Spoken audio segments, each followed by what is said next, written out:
আপনি এই জায়গাতে কেন এসেছেন?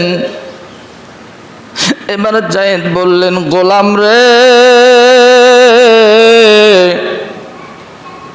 তোমার ব্যাপারে ভিন্ন একটা লোক আমার কাছে অভিযোগ করেছে।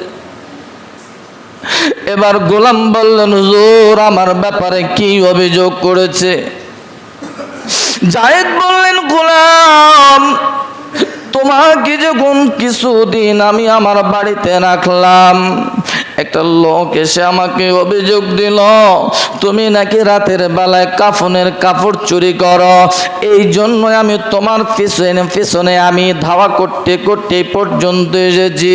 একটা লোককে জিজ্ঞেস করলাম, লোকটা আমাকে অ্যান্সার দিল, উত্তর দিল, এই জায়গা থেকে আমার বাড়ি পর্যন্ত যেতে 2 বছর লাগবে।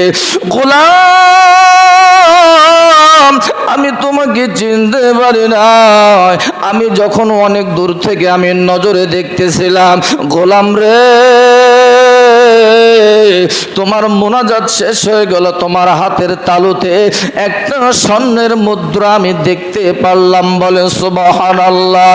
এ গোলাম, তুমি ছোট খাটো